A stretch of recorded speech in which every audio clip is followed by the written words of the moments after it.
මෙම අවස්ථාවට සහභාගී වෙලා ඉන්නවා.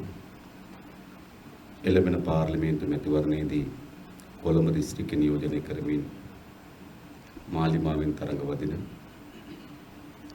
අපේ සහෝදරිය, ඒ වගේම සහෝදරවරු, ඒ වගේම ජාතික ලේස්තු නියෝජනය කරන උපල් කුමරක් පෙරමු සොයුර, ඒ වගේම සහභාගී වෙලා ඉන්න ඕගොල්ලෝ සියලු දෙනාගෙන් අවසරයි. අපි දන්නවා දැන් අපේ රට ආපහු ජාතික මැතිවරණයක් අභීස තිබෙන්නේ. මේක අපේ ජීවිත කාලේ එන පළමු සහ අනිත් පැත්තෙන් ගත්තොත් අවසන් මැතිවරණයක් නෙවෙයි. රටේ ජනතාව හැමදාම මැතිවරණයකදී යහපත් අරමුණු සහ බලාපොරොත්තු සහිතව පාලනයක් ගොඩනගනවා. නමුත් දීර්ඝ කාලයකට පසුව අපේ රටට අත්පත් වී තිබෙන ඉරණම කුමක්ද? මා හිතනවා රටකට සිදුවිය හැකි සියලුම පන්නේ විනාශයන්ට අපේ රට අද මුහුණ දී තිබෙනවා. අපි කිසිවෙකුට අතෝසවා කියන්න පුළුවන්ද සහෝදරය මෙන්න මේ දිශාවෙන් අපේ රට ජයග්‍රහණ අත්පත් කරන් තිබෙනවා. මේ දිශාවෙන් අපේ රට සුබදායක දිශාවකට ගමන් කරමින් තිබෙනවා කියලා. මතක කිසිදු ශේෂ්ත්‍රයක් ඉතුරු නොවන තරමට මේ කඩාවැටීම තීව්‍ර වී තිබෙනවා. මා එකේ සංක්ෂිප්ත කොට කීපයක් ඔබට ඉදිරිපත් කරන්න. එකක් ඕනෑම රටක ස්ථාවරභාවය, අනාගතය, සුරිභාවය. ඒ රඳා පවතින ඒ රට මොනතරම් ප්‍රමාණකින් ආර්ථික වශයෙන් ශක්තිමත්ද නැද්ද කියන සාධකය මත. ඒක රටකට වැදගත්. නමුත් ආර්ථිකයේ සෑම පැත්තකින්ම අපේ රට අද කඩාවැටීම තියෙනවා. උදාහරණ කිහිපයක් ඔබට කිව්වොත් ගෙවාගත නොහැකි ණය අර්බුදයකට අපි මුහුණ දී තිබෙනවා. ආසන්න වශයෙන් ගත්තොත් ට්‍රිලියන 14ක් බිලියන 14000 කෝටි 14 ලක්ෂය රුපියල්. ආසන්න වශයෙන් ගත්තොත් අපේ රටේ සෑම පුරවැසියෙක්ම 6,50,000ක ණයකරුවෙක්. අද ඉපදුණු බිරිඳාගේ සිට ලෙඩ ඇඳී ඉන්න මහල්ලා දක්වා 6,00,000ක ණයකරුවෙක් බවට පත් වී තිබෙනවා. අපේ රටේ 2010න් පසුව වසරවල් 3ක් තිබෙනවා උපයා ගන්නා ලද මුළු භාණ්ඩාගාරයට එන ලද මුළු ආදායම එම වසරේ ණය පොලි වාරිකයේ ගෙවීමට ප්‍රමාණවත් නොවන 2013 ආණ්ඩුවේ ආදායම ණය පොලි වාරිකයේ ගෙවීමට ප්‍රමාණවත් වුණේ නැහැ. බදු හරහා, දඩ මුදල් හරහා, විවිධ ලියාපදිංචි ගාස්තු හරහා භාණ්ඩාගාරයට ආපු මුළු ධනෙ ඒ වසරේ ණය පොලි වාරිකයේ ගෙවීමට ප්‍රමාණවත් නැහැ. මේ වසරේ ගත්තත් මා හිතන්නේ අර්බුදයට අපි මුහුණ දෙනවා. මේ වසරේ අපි ලබා ගන්න ආණ්ඩුව පේන මුළු ආදායම මේ වසරේ ණය පොලි වාරිකයේ ගෙවීමට ප්‍රමාණවත් නොවන තත්ත්වයක් ඇති වෙනවා. රටකට තවත් මොකද්ද විය හැක්කේ? එක අපේ රට විශාල ණය උගුලක ඉර වෙලා තිබෙනවා. දෙක අපේ රටේ ආනයන සහ අපනයන වෙළඳපොලේ විශාල ගැටුමක් නිර්මාණය වී තිබෙනවා. ආසන්න වශයෙන් වසරකට අපි භාණ්ඩ ආනයන කිරීම සඳහා ඩොලර් බිලියන 20ක් වැය කරනවා. අපේ අපනයන ආදායම ඩොලර් බිලියන 10යි. භාණ්ඩ ගෙන්වීම සඳහා ඩොලර් කෝටි 2000ක් වැය කරනකොට භාණ්ඩ යවා අපිට උපයා ගන්නේ ඩොලර් කෝටි 1000යි. 100%ක වෙළඳ අතිරික්තයක් තිබෙනවා. 1978 බැලුවොත් අපේ අපනයන ආදායමෙන් ආනයන වියදම අඩු කරපුවාම ඩොලර් මිලියන 40ක අතිරික්තයක් තිබුණා. ඒකට අපි ආර්ථික විද්‍යාව කියන වෙළඳ ශේෂය කියනවා. 1978 දී ධන වෙළඳ ශේෂයක් තිබුණු රට අද 100%ක හිග වෙළඳ ශේෂයක් නිර්මාණය කර තිබෙනවා. ඒක තමයි දෙවෙනි අර්බුදය. තුන්වෙනි අර්බුදය අපේ රටේ ආර්ථිකය මුහුණ දී තිබෙන විශාල ලෙස නිෂ්පාදන කඩාවැටීම. තාක්ෂණයේ ඇති වුණා වෙනස්කම් ඉතා හොඳින් අපේ කර්මාන්ත පද්ධතියට එකතු කරලා අලුත් ජීවයක් අපේ නිෂ්පාදන වලට ගෙනෙන්න අසමත් වුණා. විශේෂයෙන්ම 80 දශකයේ අගභාග වෙනකොට අපේ රටේ කර්මාන්ත පද්ධතිය කඩා වැටුණා. තුල්ලිරිය, මත්තේගොඩ, ඌගොඩ, වේයන්ගොඩ රෙදි ජනපද තිබුණා. ඒවා රෙදි කර්මාන්ත ශාලා නෙවෙයි රෙදි ජනපද. සියල්ල එක්ක වැහුවා, එක්ක වික්කා. එක්ක විකුණලා වැහුවා. එහෙම තමයි වැඩිපුර වෙලා තියෙන්නේ. ඊළඟ අපිට කන්තලේ හිඟුරාන විශාල සීනි කර්මාන්ත ශාලා තිබුණා. කන්තලේ සීනි කර්මාන්ත ශාලාව කියන අක්කර 24000ක් තිබුණා. පවුල් 11000ක් එම කර්මාන්ත ශාලාවේ කුක් වගා කරා. සේවකින් දහස් ගණනක් එම කර්මාන්ත ශාලාවේ වැඩ කරා. රටේ සීනි අවශ්‍යතාවයන් විශාල ප්‍රමාණයක් අපිට කන්තලේ සීනි සමාගමෙන් ගෙනත් දුන්නා. කන්තලේ සීනි සමාගම හිඟුරාන සීනි කම්මල වික්ක වැහුවා. ඊළඟ අපි ගත්තොත් අපිට වාලච්චේනේ ඇඹිලි පිටි කඩදාසි කම්මල් තිබුණා.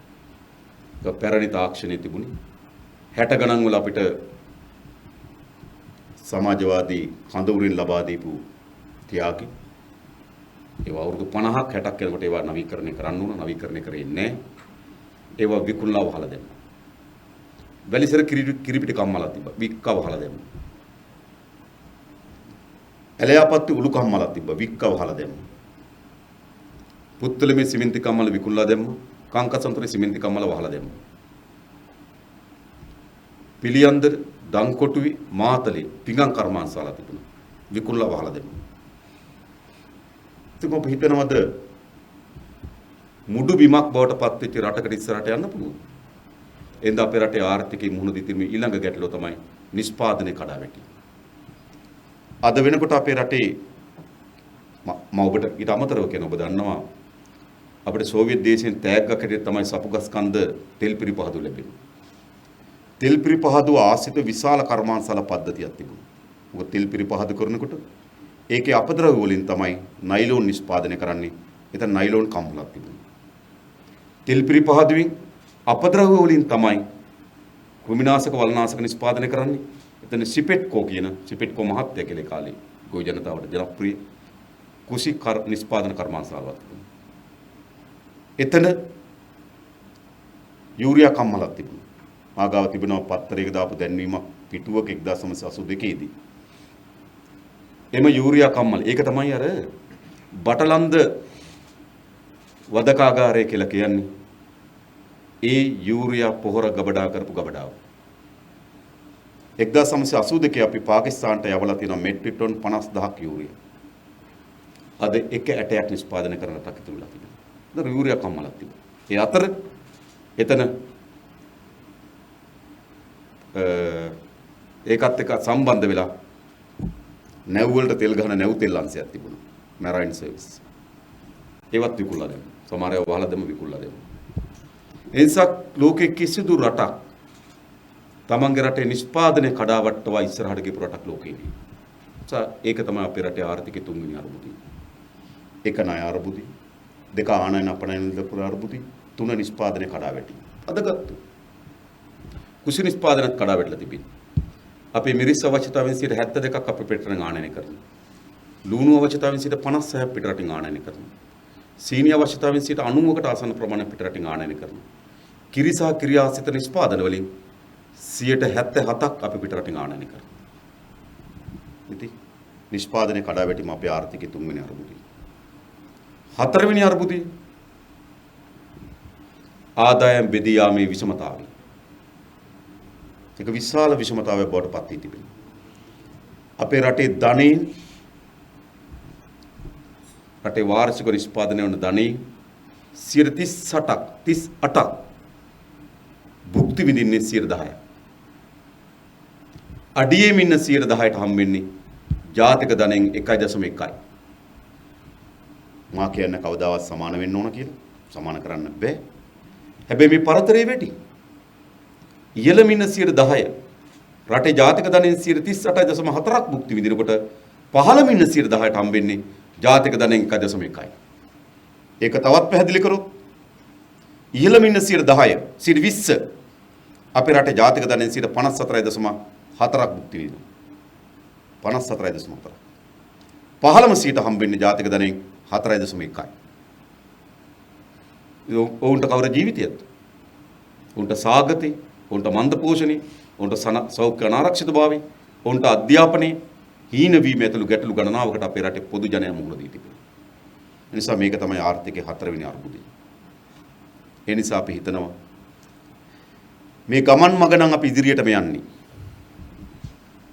මේ කිසිදු පිළිතුරු මේ අර්බුදයේ කිසිදු ශේෂ්ත්‍රයකට පිළිතුරු හොයාගන්න බැරි ගමන් මාවත තමයි පාලකයන් අවතීර්ණ වී තිබෙන්නේ.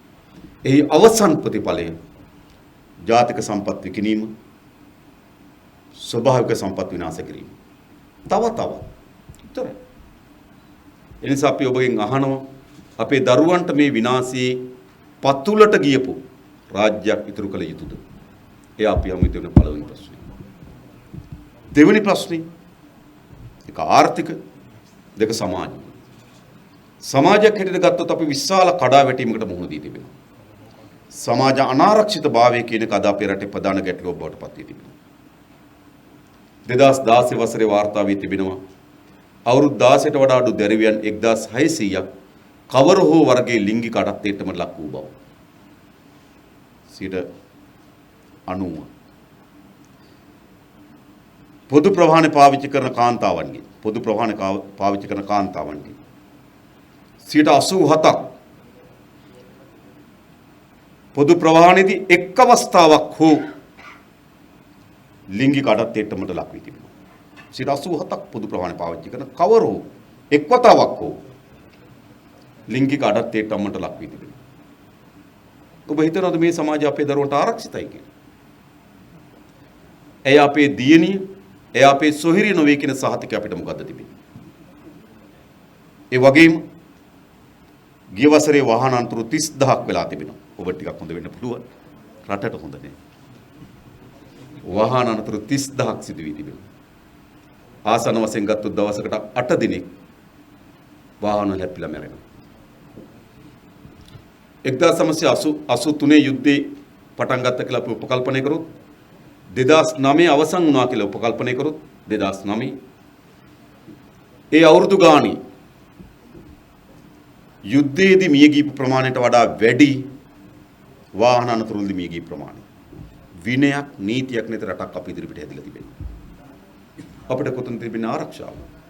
2016 වසරේ රුපියල් 25000ට වඩා වැඩි බංකොල්ල කෑම 4000ක් සිද්ධ වෙලා තිබෙනවා. 2016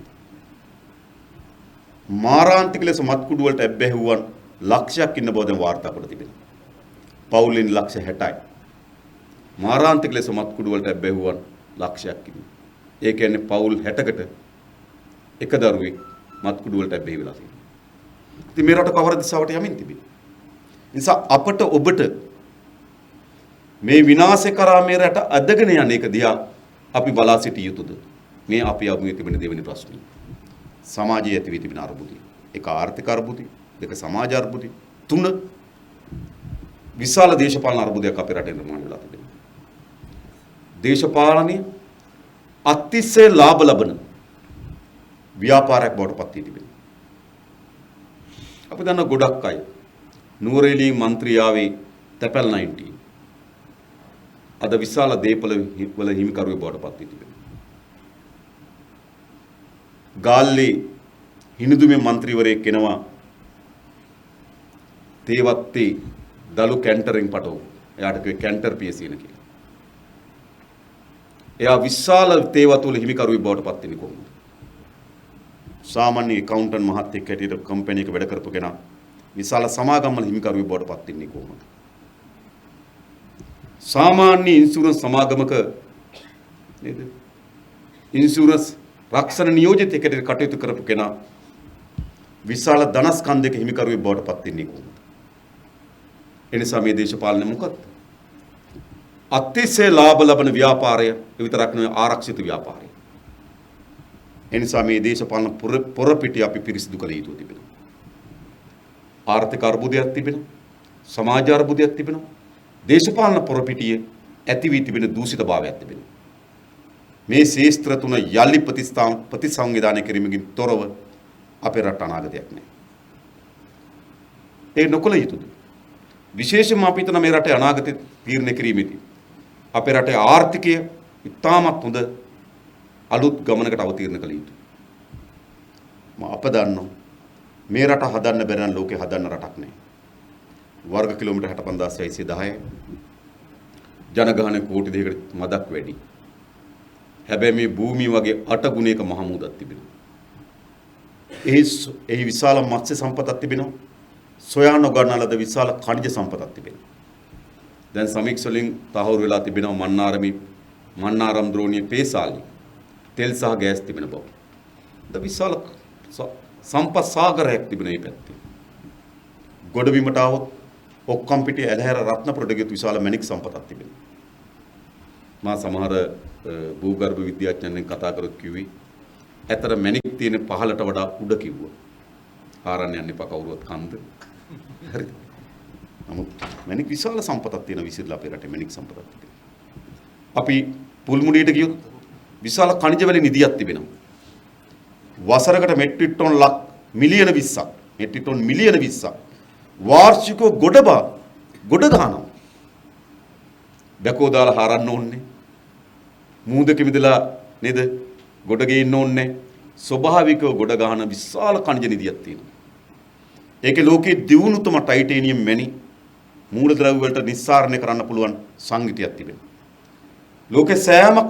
ලෝකේ ඛනිජ නිදියක් ගත්තොත් වැඩිම 82%ක ඛනිජ ප්‍රතිශතයක් තියෙන නිදිය තියෙන ලංකාවේ. අපිට තාම හොඳ ඛනිජ නිදියක් තියෙනවා. අනිත් ඒවා ගොඩක් ඛනිජ කියන්නේ වැලි. අපේ රටේ වැලි ප්‍රතිශතය අඩු. විශාල ඛනිජ සම්පතක් තියෙන වැලි නිදියක් තියෙනවා. මොකද වෙලා තියෙන්නේ? 1956 ඉඳන් මේ වැලි අමුයෙන් පටවනවා. අපි දවසක් කෝක් සභාවට ගෙන්නුවා ඛනිජ වැලි සංස්ථාව. ඔවුන්ගෙන් ඇහුවා මේවා මූලික ප්‍රභේද වලට නිස්සාරණය කරොත් කීයට යවන්න පුළුවන්ද කිව්වා. කිලෝ එකක් ඩොලර් 5000ට යවන්න පුළුවන් කිව්වා. අපි ඒව දැන් යවන්න කීයද කියලා. කිලෝ එකක් ඩොලර් 2කට කිව්වා. මේ මහා දෙවන්ත සම්පතක් ඒතද. ඒ වගේම අපි ගත්තොත් නේද? බෝගල පතල, කහට ගහ පතලට ගියොත් විශාල මිනිරාම් සම්පතක් තියෙනවා. ඒකත් ලෝකේ වැඩිම කාබන් ප්‍රතිශතය තියෙන මිනිරාම් සම්පත. මම හිතන්නේ 70%කට වඩා වැඩි ප්‍රමාණයක් කාබන් ප්‍රතිශතයක් තියෙන අපේ මිනිරාම් සම්පතේ. මේවා නිකන් අර අපි ගැන අපි වර්ණනා කරගන්නව නෙවෙයි ඇත්ත තොරතුරු. ඒ වගේම අපි අනුරාධපුරේ පළාතට ගියොත් විශාල ෆොස්ෆේට් නිදියක් තිබෙනවා. ඒ වගේම දේශගුණික කලාප ගණනාවක් තිබෙනවා. ලෝකයේ ඇති වෙන ඕනෑම වර්ගයක කිරිහරක් ඇති කරන්න පුළුවන් රටක් අපේ රට. ඉන්දියාවේ පාකිස්තානයේ ඇති වෙන මූරා වර්ගයේ හරක් ඇති කරන්න පුළුවන් මොනරාගල හම්බන්තොට අම්පාර අනුරාධපුර පොළොන්නරු පළාත. ඒ වගේම ඕස්ට්‍රේලියා නවසීලන්තයේ හැදෙන ෆර්සියන් හරක් ඇති කරන්න පුළුවන් නුවරඑළිය වැලිමඩ බණ්ඩාරවැල පළාත් වල. ඒ වගේම මැද කලාපයේ ඇති වෙන හරක් ඇති කරන්න පුළුවන් නාරම්මෙල මාතලේ උකුවෙල පළාත් වල. මේව රටක් අපිට තියෙනවා. දේශගුණික කලාප ගණනාවකට සමන්විත රටක් තියෙනවා. ඒ විතරක් නෙවෙයි රට මැද මහා මධ්‍ය කඳුකරයක් තිබුණා අපේ රටේ හදවත. මේ කඳු පද්ධතිය රට කෙළවරක තිබුණ වැඩක් නෙවෙයි. රට මැද මහා කඳු පද්ධතියක් තිබෙනවා. ඒ කඳු පද්ධතිය රූරා ගලන ගංගා 103ක් තිබෙනවා. ඒ ගංගා රට වටේ මහ මුහුදට වැටෙනවා. මැණික් ගඟ කතරගම වැටෙනවා. වලවේ ගඟ අම්බලන්තොටින් වැටෙනවා. මේ නිල්වල ගඟ මාතරින් වැටෙනවා. ගින් ගඟ ගින්තොටින් වැටෙනවා. කළු ගඟ කළුතරින් වැටෙනවා. කැලණි ගඟ කැලණියෙන් වැටෙනවා. මහෝය මීගමුට එහා පැත්තෙන් වැටෙනවා. නේද? දැදුරුවේ හලාවතට එහා පැත්තෙන් වැටෙනවා. කලාවෝය මන්නාරම් දිසාවෙන් වැටෙනවා. මහවැලි ගඟ ත්‍රිකුණාමලෙන් වැටෙනවා. රට මැද කඳු පද්ධතිය රට පුරා රූරා ගලන ගංගා පද්ධතියක් තිබෙනවා. ඒ වගේම මේ මහ පොළොවත් එක්ක හැප්පිලා වැඩ කරන්න පුළුවන් ඉතාමත් හොඳ ගොවි ශ්‍රම සම්පතක් තිබෙනවා. මහමුදත් එක්ක පොරබදලා මහා ධනෙ මත්ස්‍ය සම්පත නිෂ්පාදනය කරන්න පුළුවන් දීවර ප්‍රජාවක් ඉන්නවා. මේ රට අලුත් දේ නිර්මාණය කරන්න පුළුවන් නව තරුණ પરම්පරාවක් ඉන්නවා. හැබැයි මේ සියල්ල තියාගෙන ලෝකේ ඉතාමත් දුප්පත් පහළ රාජ්‍ය බවට අපේ රාජ්‍යපත් වී තිබෙනවා. කොච්චරද කියනවනම් අග්‍රාමාත්‍යවරයා මම දැක්ක පහුගියදා ඉන්දියාවට ගිහිල්ලා කිව්වා මෝදි අග්‍රාමාත්‍යතුමනි අපිට ණය ගෙවන්න අවුරුදු 3ක් වත් පස්සර දාලා දෙන්න බැරිද? මොකද සාමාන්‍යයෙන් අපේ ගමේ පුරවැසියෙකුට ඔකුණු කාගෙන් හරි ණයක් ගන්න ණය ගෙවා ගන්න බැරුව වෙනවා. ඉස්සලම් ෆෝන් එකට කතා කරන්නේ එමනේ. ඊළඟ මුණ ගැහෙන්න යන්නේ නැහැ. බැරිම තැන හවසක ගිහිල්ලා කියනවා ගෙවන්න තමයි ගත්තේ. හදිසි කරදරයක් ආවා. මාස 3ක්වත් කල් දාලා දෙන්න බැරිද? එක වෙන විදිහකට මේ වෙන ශිෂ්ට විදිහකට ගිහිල්ලා කියනවා. ඕකනේ කතාව. ඕක තමයි ගිහිල්ලා කියන්නේ අපිට අවුරුදු 3ක් ණය කල් දාලා දෙන්න කියන. ඔබ එතකොට මොකද කියන මොහොතේ? අපි ණය කල් දාලා දෙන්න. හැබැයි නැගිනහිර අපිට ඕන. නැගිනහිර ජැටිය අපිට ඕන. ඒගොල්ලන්ගේ අයිතියක් හැටියට කියනවා. හරිද? ඉතින් ඒ කියන්නේ කවුරු හරි මේ දේශප්‍රේමීත්වය කියන්නේ පොළොව ඉඹ ගැනීම හෝ පපුවට ගහ ගැනීම නෙවෙයි. මොනතරම් ප්‍රමාණයකින් ලෝක ඉදිරියේ ස්වාධිපත්‍ය රාජ්‍යයක් නිර්මාණය කරන්න සමත් වී තිබෙනවද? මොනතරම් ප්‍රමාණයකින් සූර්ය ආර්ථිකයක් ගොඩනගන්න සමත් වී තිබෙනවද කියන එක තමයි දේශප්‍රේමීත්වය සහ රට රැකීමේ ප්‍රධාන කරුණ.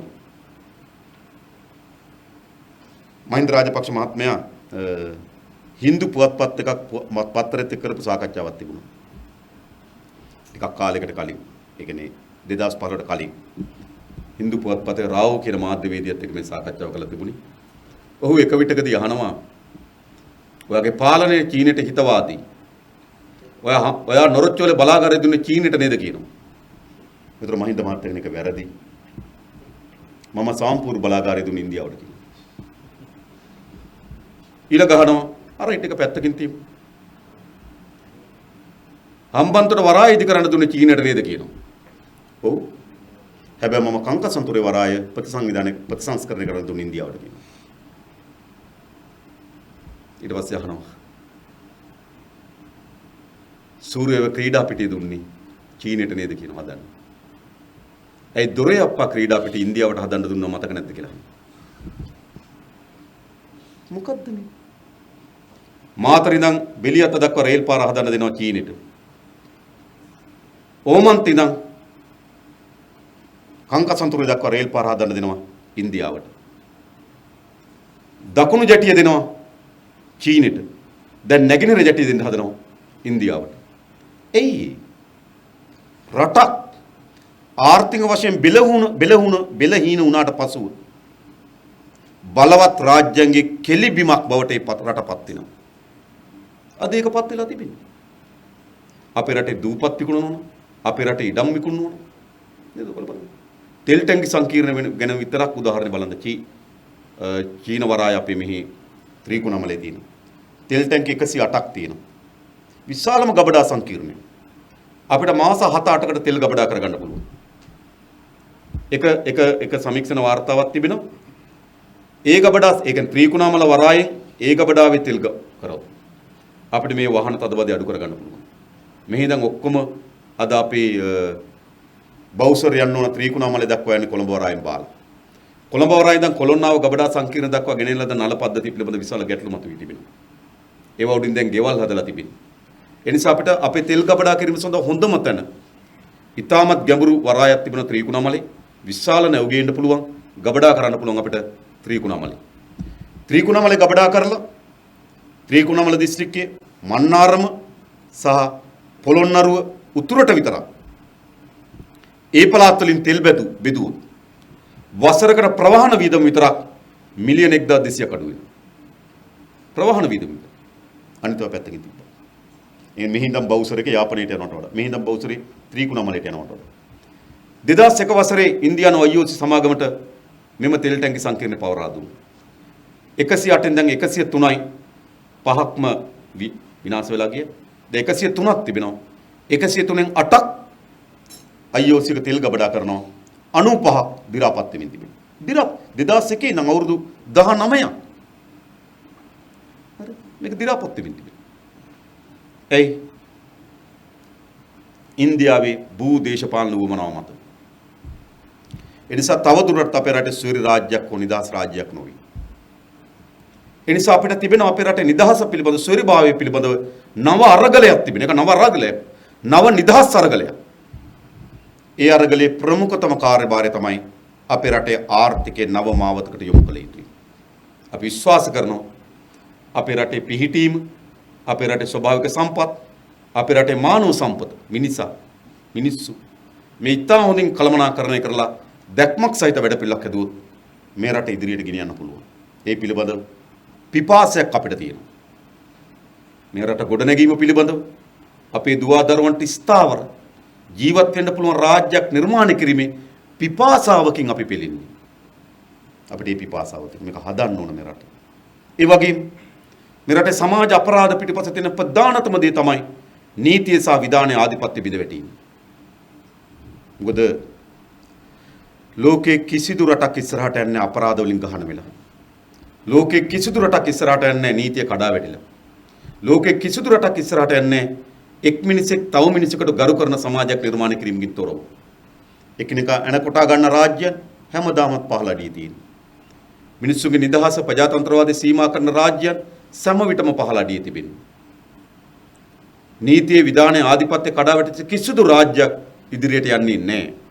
ඒ කෙටි කාලයක අවුරුද්දකට දෙකකට මොකක් හරි පිම්මක් කරන් දෙයි. හැබැයි දිගු කාලයක විශාල අනතුරක් තිබෙනවා. ඒ නිසා අද අපේ රටේ නීතිය පිළිබඳව විශාල ප්‍රශ්නයක් මතුවී තිබෙනවා. මට මතකයි ගෝඨාභය රාජපක්ෂ මහත්මයා ශ්‍රී ලංකා නීතිඥ සමුළුව අමතලා මීගමුවේ තිබුණු සම්මන්ත්‍රණ කවුරු සහභාගී වුණාද දන්නේ? මීගමුවේ තිබුණු සමුළුවකදී ජාතික නීති සමුළුවේදී තුමා කියනවා විධායක ගන්නා තීරණ වලට අධිකරණයෙන් බාධා එපා.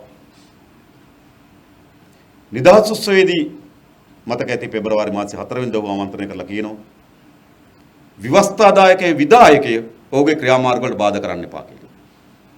මොකද්ද මේ දෙන සංඥාව? ජනාධිපතිවරයා හොඳින් තේරුම් ගත යුතුයි ඔහුට පැවරී තිබෙන්නේ විධායකයේ කාර්යභාරය. විධායක විසින් විවස්ථාදායක යටපත් කිරීම හෝ විධායක විසින් අධිකරණ පද්ධතිය යටපත් කිරීමට හෝ ඉඩ නොදිය යුතුයි. මා කිසිසේත්ම කියන්නේ නැහැ. ඒවා ඉතාමත් නේද සුද්ධවන්ත කුණු ලෙස තියෙනවා කියන එක මා විශ්වාස කරන්නේ නැහැ. එතෙන්ට යන්න ඕනෙත් නැහැ නේ. විවස්ථාදායක මාර සුද්ධවන්ත කුළුණා. අධික නේද? ඒ ශේස්ත්‍රය ඉතාමත් හොඳ සුද්ධවන්ත කුළුණක් නෑ. මටත් වඩා ඕගොල්ලෝ දන්නවා. ඒ වගේ මොනතරම් නේ කළු තැවරී තිබෙන බවද. හැබැයි කළු තැවරුණු නීති ශේස්ත්‍රයක් හොඳයි විධායකට යටත් වූ නීති ශේස්ත්‍රයකට වඩා. ඒක අපි තේරුම් ගන්න. පිරිසිදු කරන අපි පිරිසිදු කරමු. හැබැයි කළු තැවරුණු නීති ශේස්ත්‍රයක් හොඳයි දහස් ගුණයක් හොඳයි විධායකට යටත් වූ නීති ශේස්ත්‍රයකට වඩා. එනිසා මේ සංඥාව දෙමින් තිබෙන්නේ කොහාටද? දැන් ඔයගොල්ලෝ මතක ඇති. පහුගියදා වැලි පර්මිට් ඉවත් කිරීම වැලි පර්මිට් ප්‍රවාහන බලපත්‍ර ඉවත් කළා. ඒක අපේ රටේ ජනතාවගේ ඉල්ලීමක් නෙවෙයි. අපේ මේ ගංගා පද්ධතියට විශාල විනාශයක් මේ වැලි ප්‍රශ්නේ. වැලි ගොඩ දාන ප්‍රමාණය මනින්න විදිහක් නැහැ. එතන රැය තිස්සේ ඉන්න බෑ. විනාඩි 10න් වැලි කිව්බක් ගන්න පුළුවන්. හැබැයි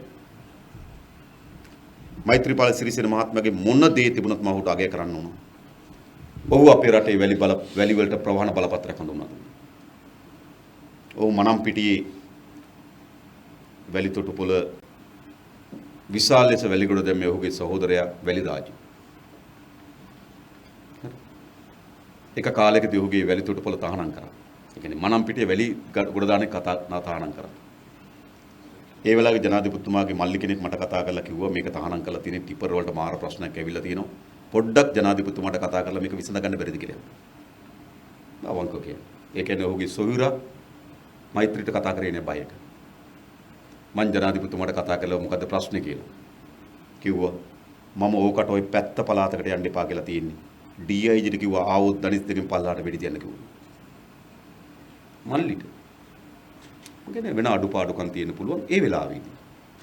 ඔහු පරිසරයේ පිළිබඳ යම් දැක්මක් සහිතව මෙය ආරක්ෂා කිරීම සඳහා කටයුතු කළා. දැන් බලපත්‍රය ඉතා වැදගත්. මොකද ගොඩ දාන ප්‍රමාණය මනින්න තිබුණ තැනක් තමයි බලපත්‍රය. දැන් බලපත්‍රය ඉවත් කරා. ඒතොර මේ විධායක තීරණය. හැබැයි මොකද කරලා තින්ද?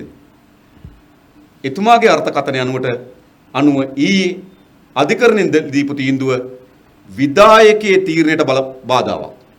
එතුමා කියපු කතාවක්. හැබැයි මා හිතනවා පරිසරයේ පැවැත්මට ඉතාමත් වැදගත් තීන්දුවක්.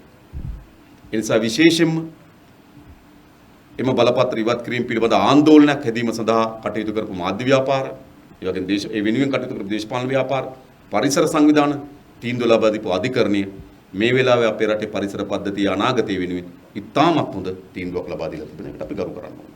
ඒක අපි පිළිගන්න ඕනේ. ඔය පනත උල්ලංඝනය කොට ගැසට් එක ගෙවුවයි කියන එක තමයි ඒ ප්‍රධානම දේ බවට පත් වී තිබෙන්නේ. ඒ නිසා නියෝගයක් ලබා දී තිබෙනවා. දැන් ප්‍රවාහනයේදී බලපත්‍රයක් නැත්නම් අත්අඩංගුවට ගන්න කියලා. ඒතර විධායකේ කවර දිශාවටද යමින් තිබෙන්නේ? දැන් ඔයගොල්ලෝ දන්නවා සුප්‍රසිද්ධ ජනාධිපති කොමිසම. ජනාධිපති කොමිසම නිශ්චිත වශයෙන් පිහිටවා තිබෙන්නේ 2015 ජනවාරි මාසයේ 8 සිට 2019 නොවැම්බර් මාසයේ 16 දක්වා පැවති පාලනයේදී රාජ්‍ය නිලධාරීන්ට සිදු වූ බලපෑම් සොයා බැලීමේ කොමිසම් සභාව. මම හිතන්නේ ඕක අපිට අලුත් දෙයක් නෙවෙයි. සෑම ආණ්ඩුවක්ම බලයට ආපුවාම නේද? එක්ක කමිටුවක් පත් කරනවා, එක්ක කොමිසමක් පත් කරනවා. රජයේ නිලධාරීන්ට සිදු වූ බලපෑම් සොයා බැලීම කියලා එක පත් කරනවා. දේශපාලන බලපෑම් සිද්ධ වුණා කියලා හොයන්නේ. දැන් මේකත් ඒ අර්ථයෙන් පත් කරන ලද ජනාධිපති කොමිසම. ඒතොර ජනාධිපති කොමිසමට කිසිසේත්ම එවන්ගාඩ්ට පැමිණිල්ලක් දාන්න අයිතියක්වත් නැහැ. ඒක රාජ්‍ය සමාගමක් නොවේ. එවන්ගාඩ් රජයේ නිලධාරියෙක් නොවේ. හැබැයි එවන්ගාඩ්ලා පැමිණිල්ලක් දාන්න. කොමිසමේ පැමිණිල්ල විභාග කරන්න තීරණය කරනවා. ඒ වන විටත් එවන්ගාඩ් ගනුදෙනුව පිළිබඳව මහා අධිකරණයේ නඩුවක් තියෙනවා.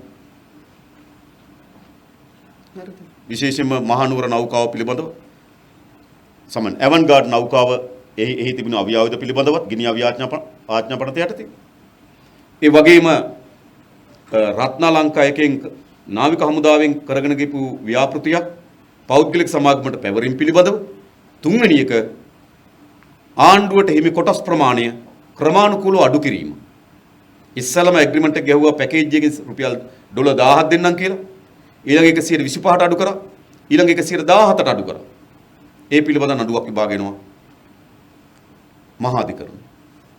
ඒ නඩුවේදී එවන්ගාඩ් විත්තිකරුවෙක් පැමිණිල්ල මෙහෙවන්නේ රජයේ අධිනීතිඥයෙක් ජනක බණ්ඩාර. ඒ තමයි පැමිණිල්ල මෙහෙවන්නේ. දැන් ජනාධිපති කොමිසමේ ජනක බණ්ඩාර වග උත්තරකරුවෙකු බවට පත් කර කූඩුවට නම් කරනවා. එවන්ගාඩ් ප්‍රශ්න කරනවා. මේක මේ රටේ යුක්තිය පිළිබඳ ප්‍රශ්නයක් නැද්ද මෙතන?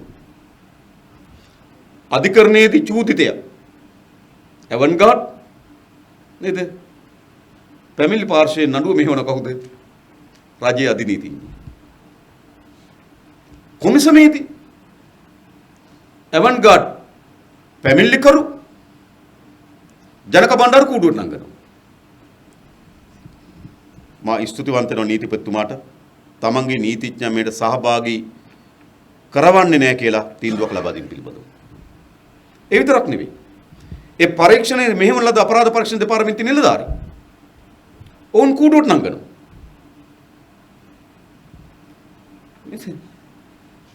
චූදිතය අධිකරණයේ චූදිතය මෙතන ප්‍රශ්න අහනවා.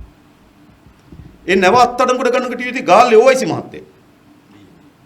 ඕයිසි මහත්තයා. ඒ ගාල්ලේ ඕයිසි මහත්තයා. ඒ ඕයිසි මහත්තයා අද අරණගංවිල ඕයිසි. හරිද? සෝමන අරණායක ඕයිසි. දැන් අරණායක ඕයිසි මහත්තයා ගෙනලා කූඩුවට නංගනවා. චූදිතය ප්‍රශ්න අහනවා. ඔබ හිතනද මෙහෙම තත්ත්වයක් අපේ රටේ ඇති විය යුතුයි කියලා? එතන නීතිපති දෙපාර්තමේන්තුව, අපරාධ පරීක්ෂණ දෙපාර්තමේන්තුව, පොලිස් දෙපාර්තමේන්තුව ඔබ දන්නව නීතිවේදීන් හැටියට ඒ වගේ යම් අකටයුත්තක් සිදු වී තිබෙනවා නම් ඒ චූදිතය ලත් පාර්ශවයට අධිකරණයෙන් පිට පැතීමේ අයිතියක් තියෙනවා. ඒක ප්‍රතික්ෂේප කරන්නේ නැහැ. මම හිතන්නේ එවන්ගාඩ් අධිකරණයෙන් පිට පතන්න ගිහිල්ලා ශ්‍රේෂ්ඨ අධිකරණයක ප්‍රතික්ෂේප කරා. මේ ඊයේ පෙරේද මම දැක්කා ඒක. ඉතින් මොකද මේ කරමින් තියෙන්නේ? ඒ නිසා තමයි විශේෂයෙන්ම මම අභියාචනාධිකරණ නඩුවක් ගොනු කරා මේ ආයතනවල පැවැත්ම වෙනුවෙන් මෙම කොමිසම් සභාවේ මෙම ක්‍රියාකාරීත්වයට විරුද්ධව. නේද අපි 27 වෙනිදා පහු 27 වෙනිදා පහු නඩුව එනවා. මේ කොහොමද යමින් තිබෙන්නේ? මේ කියන්නේ මොකද්ද? තමන්ගේ හිතවාදීන්ට විරුද්ධව හිතවාදීන් සමග නඩු මෙහෙවන්න අයිතියක් නැහැ තිබෙත පාර්ලිමේන්තුවට. තමන්ගේ හිතවාදීන් පිළිබඳ පරීක්ෂණ කරන්න අයිතියක් නැහැ අපරාධ පරීක්ෂණ දෙපාර්තමේන්තුවට. තමන්ගේ හිතවාදීන් පිළිබඳ පැමිණිලි බාර ගැනීම අයිතියක් නැහැ පොලිස් දෙපාර්තමේන්තුවට. මේකද මේ කියන්නේ? ඒ කියන්නේ මොකක්ද? සාමාන්‍ය අපි දන්නව නේද? පාලකයාගේ කැමැත්ත නීතිය බවට පත් වෙන්නේ. ගෝඨාභයට සිතෙන්නේ කුමක්ද? ඒ රටේ නීතිය. එයා කවුද? එයා කවුද එහෙම කරන්නේ? එයාට හිතන දේ ප්‍රකාශ කරපුවාම මේක නීතියක් බවට පත් වෙන්න නේද? එයාගේ වාක්‍ය දේව වාක්‍යයක්ද? නැත්නම් මේ ගමන් කරමින් තිබෙන්නේ අපේ රටේ ප්‍රජාතන්ත්‍රවාදයේ යම් ඉඩකඩක් විවෘත වී තිබෙනවා නම් ඒ මුළුමනින්ම ඩෝසර් කරමින් යන ගමනකට මේ අවතීර්ණ වෙමින් තිබෙන්නේ. ඒකට තමයි මේ තුනෙන් දෙක ඉල්ලන්නේ. එන මොකටවත් නෙවෙයි. දැන් අපි දන්නවා අපිට මතක් කාලේ අපේ රටේ තුනෙන් දෙක හැදිච්ච ආණ්ඩුව තිබෙනවා. 1977 ඉඳන් 77 ඉඳන් 89 දක්වා ජේ.ආර්. ජයවර්ධනට තුනෙන් දෙක ඉක්මවන 6න් 5ක බලයක් තිබ්බා. මොකද උනේ? 80 ජූලි වැඩවර්ජකයන් නේද ලක්ෂ ගණනක් රස්සාවලින් අයින් කරා. 81 සංවර සභා මැතිවරණදී යාපනයට ගිහලා යාපනයේ පුස්තකාලය ගෙනි තිබ්බා. 82 තියන්න ඕන මහ මැතිවරණේ නේද ජනමත විචාරණය කරා කල් දැම්මා. 83 කළු ජූලිය නිර්මාණය කරා. දේශපාලන ව්‍යාපාර තහනම් කරලා රටේ සිවිල් යුද්ධයක් නිර්මාණය කරා. ඉන්දු ලංකා ගිවිසුම අත්සන් කරන වෙලාවේදී ඔහු සතු තිබුණ තුනෙන් දෙකේ බලය තමයි ඉන්දු ලංකා ගිවිසුම අත්සන් කරන්න උපයෝග කරගත්තේ. ඒ නිසා තුනෙන් දෙකකට අධික බලයක් ජේ.ආර්ට අවුරුදු 12ක් තිබුණා. අධික බලය අධික විනාශකාරී. 2005 ඉඳන් 2010 දක්වා මහින්ද රාජපක්ෂ මහත්මයා හිටියේ. 2010 ඉඳන් 2015 දක්වා මහින්ද මහත්මයා හිටියේ. 2015 ඉඳන් 2010 දක්වා තුනෙන් දෙකේ බලය නෙවෙයි පාර්ලිමේන්තුවේ බහුතරයේ තිබෙත් අමාරුයි. ඒ කියන්නේ 2005 ඉඳන් 10 දක්වා මහින්ද මහත්තයාට බහුතරයේ තිබුණෙත් නෑ. හැබැයි 2010න් පස්සේ තුනෙන් දෙක නිර්මාණය වුණා. සාපේක්ෂව ගත්තොත් රාජපක්ෂ මහත්මයාගේ පාලනය පිළිබඳව ඒ විනාශකාරීත්වය පිළිබඳව ලියනවා නම් වැඩියෙන් ලියන්න තියෙන කවදද? පාර්ලිමේන්තුවේ බලය බහුතර බලයක් නැති වෙලාවේද තුනෙන් දෙක හදාගත්තු කාලේද? 2010 2015ද?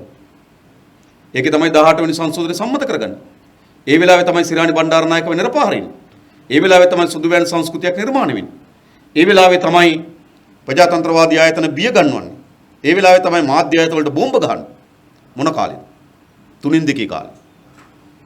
සාමාන්‍ය තර්කය තමයි අධික බලය අධික විනාශකාරී. අධික බලය අධික දූෂිතයි. මේ තුනෙන් දෙක ඉල්ලන්නේ අන්නේ ගමනට. එනිසා අපි ඉදිරි පිටිත හොඳින් සිදුවෙන සිදුවීම් කල්පනා කරලා බැලුවොත් නේද? අගෝස්තු මාසයේ 5 වෙනිදාගෙන් පසුව ඇතිවිය හැකි තත්ත්වය ඉතාමත් භයානක තත්ත්ව. භයානක බය වෙන්න නෙවෙයි මම කියන්නේ. යම් විනාශකාරී තත්ත්වයක්. මේක හරි පැහැදිලි. ආර්ථික ඇති වී තිබෙන අර්බුදයට කිසිසේත්ම විසඳුම් නැහැ. ඒ විසඳුම් තියෙන්නේ අන් කවරක්වත් නෙවෙයි. ජනතාවගේ සාධාරණ ඉල්ලීම් පොඩි පට්ටම් කරමින් යන ගමනකට විතරයි ආර්ථිකය ඉතුරු වී තිබෙන්නේ. සමාජ නිදහස ප්‍රජාතන්ත්‍රවාදය පිළිබඳව විශාල අනතුරකට මුහුණ දිය හැකි ඔවුන්ට ඉතුරු වී තිබෙන්නේ ප්‍රජාතන්ත්‍රවාදයේ තවත් අකුලමින්. නේද? විධායකය අධිකරණය සහ ව්‍යවස්ථාදායකයට තර්ජනය කරන. ඒක යටත් කරගන්න. සමහරව තර්ජනය කරන්නේ සමහරව අපි දන්න ස්වේච්ඡාවෙන් යටත් වෙනවා. සමහර අධිකරණ අපි දැකලා තියෙනවා. ඉතිහාසය අපි දැකලා දන්නවා නේද? තර්ජන අවශ්‍ය නැහැ. මොකද වෙලා තියෙන්නේ? ස්වේච්ඡාවෙන් යටත් වෙනවා. පාර්ලිමේන්තුව ස්වේච්ඡාවෙන් යටත් වෙලා තියෙනවා. මට මතකයි 18 වෙනි සංශෝධනය සම්මත කරගන්න වෙලාවේදී මම මෛත්‍රීපාලගෙන් රාජිතගෙන් ඇහුවා. ඒක කතාව ඇති.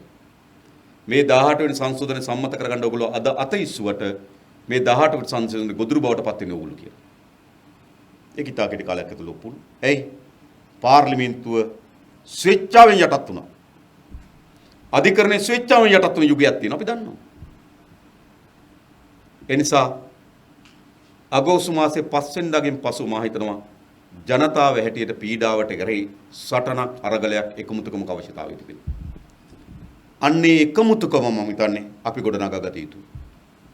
ඒ වගේම ඒ අරගලයේ ඒකට එරෙහි ක්‍රියාදාමේ මා හිතනවා අපිට අධිකරණයේ පංගුවක් තිබෙනවා, පාර්ලිමේන්තුවේ පංගුවක් තිබෙනවා, මහපාරේ පංගුවක් තිබෙනවා. ඒ පාර්ලිමේන්තුවේ පමණක් විසඳාගත හැකි කියන විශ්වාසය කපිනේ. ඒ අධිකරණයෙන් පමණක් විසඳාගත හැකි කියන විශ්වාසය කපිනේ. ඒ ජනතාවගේ නේද වීදි සටන් වලින් පමණක් විසඳාගත හැකි කියන තැන අපිනේ. ජනතාවගේ අරගලයක් පාර්ලිමේන්තුවේ අධිකරණයේ ඒකාබද්ධ මධ්‍යස්ථානක ඕනකම තිබෙනවා. එසේ නැත්නම් අපි සියලු දෙනාගේ නේද අයිතිවාසිකම් සියල්ල පොඩි පට්ටම් කරමින් යන ගමන් දිශාවකට වැටීමේ අනතුරක් අපි ඉදිරිපිටට මතුවලා තිබෙනවා. ඒ නිසා අපි හිතන්නේ ඒ අනතුරකට විමුණ දිය හැකි ශක්තිමත් කණ්ඩායමක් මේ වෙලාවේ පාර්ලිමේන්තුවට තෝරාපත් කර යැවීම තමයි ඔබගේ වගකීම කියලා මම විශ්වාස කරනවා. ඒ සඳහා අපි හර්ෂ නානායක්කාර සහෝදරය, අපේ චරිත් ගල්ලේන සහෝදරය, සුනිල් වටකර සහෝදරය, නිරූපා සේරසිංහ සහෝදරිය, අපේ ජනක අධිකාරී සහෝදරය, අපේ දොඩාවත සහෝදරය, ඕගොල්ලන්ගේ ශේස්ත්‍රී උපුල් කුමාර පෙරම සහෝදරයා ජාතික ලේස්තුවේ ඕගොල්ලන්ගේ ශේස්ත්‍රී ඕගොල්ලන්ගේ සමීපතම කණ්ඩායමක් අපි ඉදිරිපත් කළා තිබෙනවා. මම හිතනවා ඒද යටපත් නොවන යටපත් කළ නොහැකි හඬක් මේ පාර්ලිමේන්තුව නියෝජනය කළ යුතු නම් මම හිතනවා හොඳම කණ්ඩායමක් අපි ඉදිරිපත් කළා තියෙනවා. මේ කිසිවෙකුට Tamanට නැගී සිටින්න නේද කකුල් දෙකේ විලංගු දාලා නැති අය. හැබැයි රනිල් වික්‍රමසිංහට පාර්ලිමේන්තුව නැගිටින්න බෑ කකුල් දෙකේ විලංගු. විලංගු ගැට ගහලා තියෙන බෙදුම් කරින්. සජිත් ප්‍රේමදාස නැගිටින්න පුළුවන්ද? මම ඔයගොල්ලන්ට එකක් කියන්න. සජිත් ප්‍රේමදාස ලක්ෂ 33000ක් මුදල් අවභාවිතාව පිළිබඳව ජනාධිපති කමිෂනගේ පරීක්ෂණයක් කරනවා. ඒ පරීක්ෂණයට සජිත් ප්‍රේමදාස හරණා යා යුතුයි. ජනාධිපති ඡන්දයෙන් පසුව සජිත් ප්‍රේමදාස ගෝඨාභය රාජපක්ෂ මුණ ගැහුණා. මුණ ගැහිලා තමයි ඒ පරීක්ෂණයට ඔහු නොකදවා ඉන්නේ. නැත්තම් නෑ කියලා කියන්නේ. අපි දන්නවා. ඒක ඔහුට නැගිටින්න පුළුවන්ද පීඩාවට එරෙහිව? පීඩාවට එරෙහිව සටන් කරන්න පුළුවන් රවි කරුණායකට. අත් දෙක ප්‍රාඩෝ වලින් බැදලා රේගු දන්නවනේ කතාව නේ. කකුල් දෙක බැඳුම් කරින් බැදලා නේද? කට නේද? වරායේ වෙහවුස් එකකින් වහලා. කොහොමද කරන්නේ? හැරිසන්ට පුළුවන්. අකිල විරාජ්ට පුළුවන්. කිරියල්ලට පුළුවන්. කබිර රසීම්ට පුළුවන්.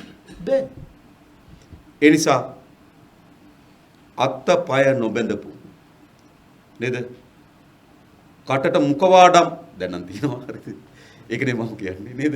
නේද? කණ්ඩ අරින්න බැරි විදියට හිර කරපු කණ්ඩායමක් නෙවෙයි මේ සියලු දෙනාම තමගේ වෘත්තියෙත්, තමගේ ජීවිතෙත්, තමගේ සමාජ කාර්යභාරය වෙනුවෙන් කැප කරලා වැඩ කරපු මිනිස්සු. සහෝදරිය. ඒ නිසා මම හිතනවා තෝරාපත් කරගත යුත්තේ ඕ. ඒ නිසා මම පළමු කොට බිල්ලනවා මේ මහා මැතිවරණදී සුවිශේෂී ජයග්‍රහණයක් වෙනුවෙන් මාලිමාවේ කණ්ඩායම විශාල කණ්ඩායමක් යවා ගැනීම වෙනුවෙන් ඔබගේ දායකත්වය ලබා දෙන්න. හැබැයි මෙය මැතිවරණයෙන් අවසන් වෙන අවසානයක් කියලා අපි විශ්වාස කරන්නේ. අපින් පසුව එක්සත්ව එකමුතු මා හිතනවා අප විසින් තීන්දුව අරගෙන ඔබ වෙත පවරන්න ඕනේ වෙයි.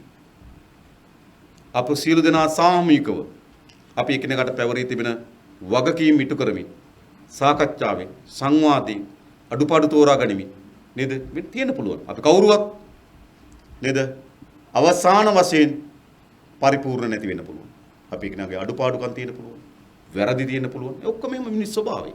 හැබැයි අපිට පුළුවන් වෙයි සාකච්ඡාවෙන් සාමූහිකව එකතු වී හොඳ දිශාවකට අපේ රට පරිවර්තනය කිරීම සඳහා සාමූහික අරගලයක යෙදෙන්න.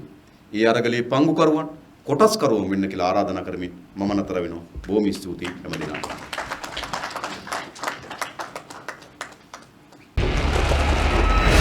අවුරුදු 72ක් ඔබ රැවටු තිත්ත දේශපාලනය පරදා පාර්ලිමේන්තුව පිරිසිදු කරන්න. ඇත්ත මිනිස්සු වැඩි කරමු. මාලිමාව දිනවමු.